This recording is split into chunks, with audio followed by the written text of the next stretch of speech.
Baik, ini adalah kuliah pertama untuk mata kuliah bioteknik ya. Jadi ini mata kuliah pilihan dengan seharusnya Anda sudah memahami pertama adalah mengenai biologi teknik. Jadi kalau kita bicara bioteknik, maka pertama itu adalah biologi teknik yang membahas mengenai bagaimana biologi menerjemahkan dari biosains menjadi sifat-sifat teknik.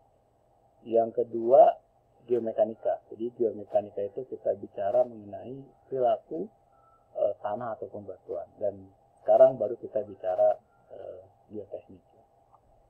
Nah, apa yang akan kita pelajari dalam bioteknik ini ya, itu ada beberapa bagian ya. Jadi yang pertama kita membicarakan ini soil investigation ya, atau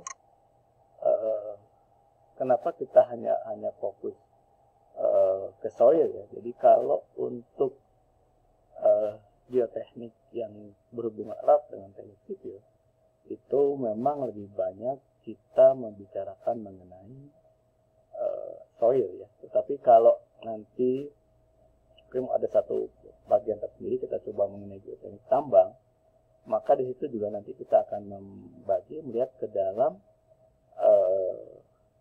kalaupun nanti Anda melakukan eksplorasi di batu bara misalnya, itu batuan sedimen, maka disitulah baru kita menggunakan mempelajari mengenai bioteknik dari sisi rock mekanik ya. Nah, kemudian salah satu fokus studi yang banyak akan dibahas dalam hal ini, kita lebih banyak menjelaskan mengenai soil, residual soil, terutama untuk tropical ya, untuk tropical soil. Itu mengenai, jadi tahap pertama kita bicara apa itu karakteristik tanah dan bagaimana kita melakukan eksplorasi atau melakukan data-data terkait dengan sifat tanah tadi. Nah, kemudian dari situ kita bicara soil composition ya. Jadi apa saja komposisi tanah tersebut dan bagaimana kita mengklasifikasikan. Jadi misalkan ada ASHTO, American Society Traffic Highway, jadi itu adalah digunakan untuk jalan tol, jadi standar itu nanti, dan di situ nanti kita bicara juga bearing capacity. Nah, kemudian setelah kita soil composition, maka kita bicara soil properties. Apa itu soil properties? Soil properties mulai dari kalau kita melakukan penggalian tanah misalnya, di situ kita akan mendapatkan profil tanah. Nah, profil tanah itulah yang kemudian kita grading dan kemudian kita kompaktif. Mengapa ini menjadi penting? Ini terutama kita diskusikan untuk hal-hal yang terkait dengan jadi untuk bagian yang ini terkait dengan misalkan kalau untuk penggalian ya. Nah, kemudian juga kita akan bicara soil strength. Soil strength ini sebetulnya sudah pernah dibahas pada saat Anda kuliah biomekanika ya. Jadi pada saat kita kuliah ini biomekanika ya, pada saat kuliah biomekanika Anda sudah sempat membahas mengenai soil strength ya, di mana salah satunya adalah mulai dari CCU dan seterusnya. Kemudian juga kita akan bicara soil stress, jadi tekanan atas tanah, tekanan tanah lateral. Misalkan banyak dipakai untuk perencanaan bendungan tanah bendungan tipe Uruguay. Kita banyak bicara mengenai soil stress ini. Setelah itu kita akan membicarakan mengenai problem masalah-masalah terkait dengan sifat tanah sendiri. Pertama kita bicara compressibility dan settlement misalnya. Compressibility yang Anda bayangkan bahwa kalau kita punya lapisan tanah ditekan dan terjadilah settlement, ini penurunan ya, bukan perumahan. Jadi kita bicara compressibility dan settlement. Setelah itu kita bicara consolidation. Consolidation adalah pemadatan tanah. Pemadatan tanah ini terkait dengan sifat-sifat yang pada saat kita pelajari di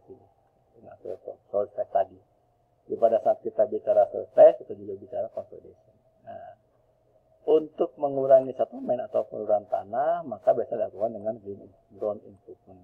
Jadi ini untuk terutama untuk pit soil ya, pit ya. Oke, untuk pit ya. Pit ya, ini banyak kita di sini ya, kita bisa melakukan sendiri.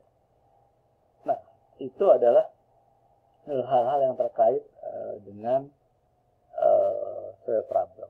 Setelah itu, kita tahu juga bahwa kalau kita bicara komposisi tanah, maka tanah itu akan terdiri dari tanah, air, dan udara. Oleh karena itu, di bagian ini terkait dengan air tanah kita membahas seepage. Apa itu seepage? Seepage itu adalah pembesan. Ya. Misalkan kalau kita punya dinding penahan tanah, kemudian terjadi juga seepage. Nah, yang kita pelajari berikutnya ada watering. Watering ini adalah memompa air untuk mengalirkan suatu rencanaan. Jadi kalau kita punya suatu dinding seperti ini, kita memiliki kita memiliki ini adalah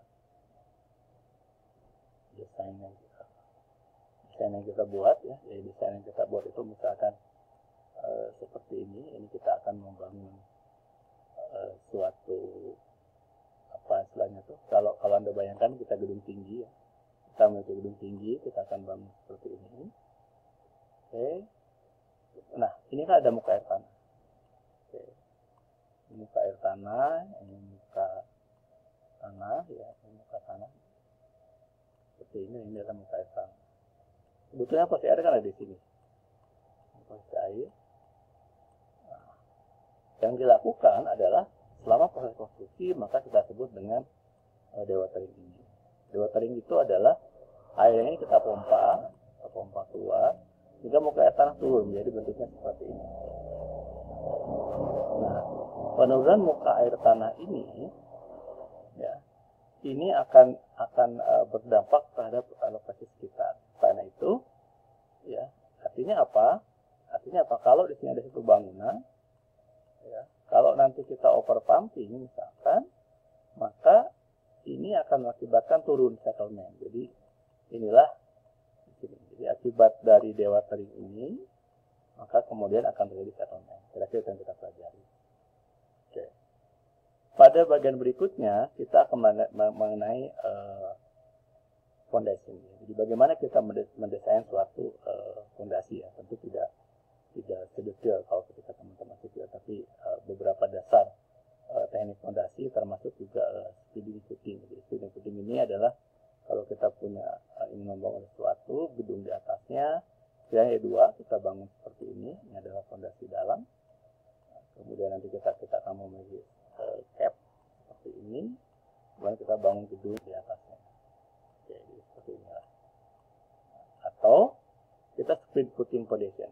Speed footing foundation ini tidak seperti, tapi kita buat kecil-kecil. Misalkan penggunaan susut selam, ya. Susut selam, kalau di tanah-tanah di topsoil. Speed footing ini lebih murah dibandingkan dengan cap atau pile cap dan seterusnya. Nah, bagian berikutnya kita akan pelajari slope stability. Bagaimana slope stability itu? Kita punya suatu ini adalah baik lereng alami ataupun lereng buatan. Jadi stability soft earth ini adalah kita mau memudahkan seperti ini. Dan kita menggunakan model jambu misalkan, kita buat seperti ini, maka kita bisa menemukan bidang green field. Nah, kalau yang bicara retaining structure tadi itu, contohnya kembali gedung yang seperti ini. Ya, jadi nanti kita bicara lateral stress ya. Karena apa? Jadi kita membangun di sini sebagai satu bangunan penahan. Ini bisa dibuat seperti ini. Kalau gedung tingkat tinggi, ini bangunan apa yang di bawah. Ya, nanti kita akan punya soil cap. Ini ada jadi basement. Nah, ini sebetulnya ada tekanan tanah lapangan. Nah, tekanan tanah ini seperti itu. Kenapa? Karena kalau kita menyimpan ada gedung lagi di sebelahnya, maka dia memberikan beban pressure ke bawah, dan akibatnya dia memberikan pressure ke samping. Seperti ini. Oke. Jadi itu kira-kira yang akan kita pelajari di geoteknik ini tadi. Oke. Nah, sekarang kita teruskan. apa yang menjadi bahan rujukan dari mata kuliah itu ada buku yang sangat fenomenal ya. Jadi kalau orang-orang di bioteknik itu sudah sangat familiar sekali dengan bukunya misalkan belajar